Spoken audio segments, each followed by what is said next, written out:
On February 28, 2026, the United States and Israel launched a massive aerial offensive against Iran.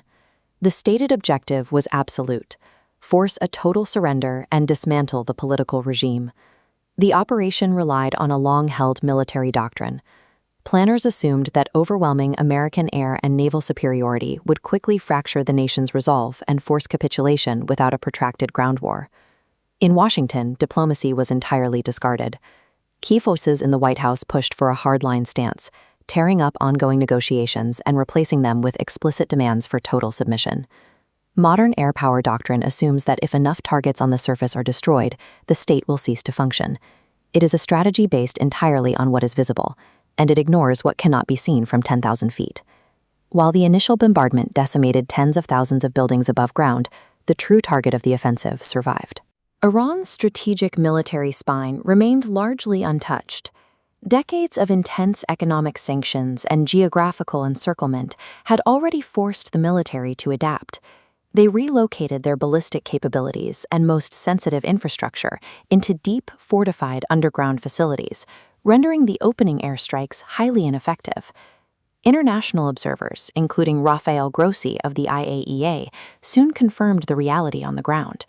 The heavy bombing had failed to damage the state's core nuclear enrichment facilities. The strategy of heavy bombardment met its limit in the bedrock. The old logic of 20th century air supremacy completely failed to break a defense system built directly into the earth. The conflict's trajectory shifted sharply when Iranian air defenses began downing American aircraft. Images of multiple warplanes lost in a single day and pilots forced to eject over hostile territory delivered a severe psychological blow. This map shows the geography south of Isfahan, the site of an April 3rd ground operation. American forces attempted to secure strategic nuclear materials here, but were deliberately bottlenecked into a geographical trap and surrounded by Iranian units. The ambush resulted in operational disarray and heavy casualties for the U.S. troops. The ground offensive collapsed entirely, and multiple extraction helicopters were lost in the chaotic retreat.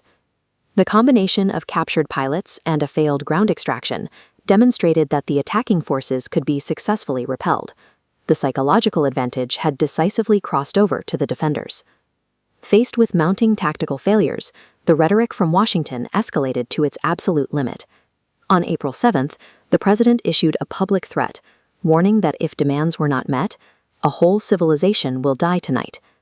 At the exact same time, Iran faced a severe internal shock: the death of Ayatollah Ali Khamenei.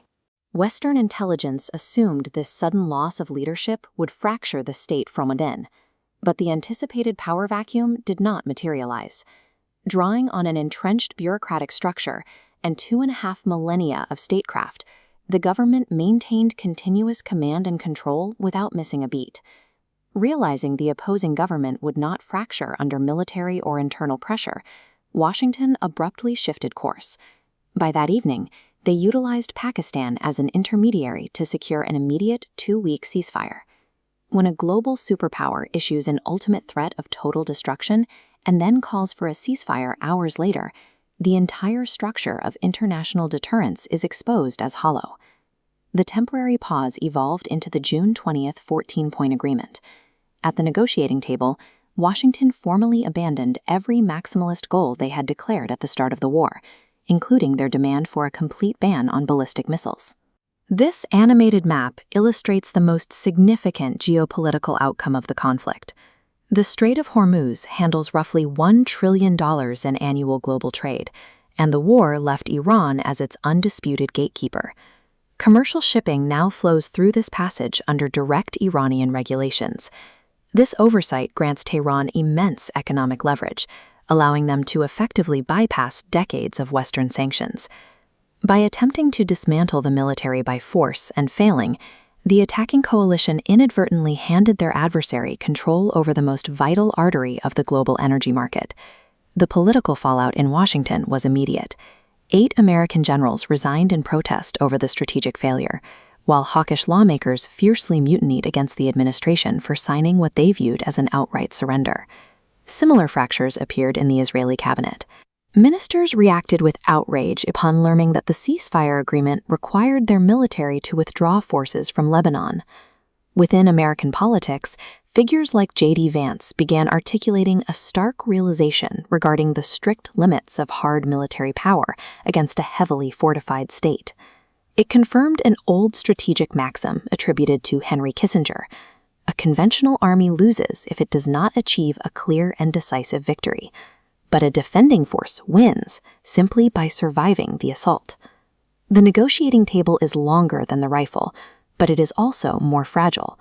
While the war of attrition has paused, the balance of power now rests on the stroke of a pen, a precarious peace that could collapse if the underlying grievances are never resolved.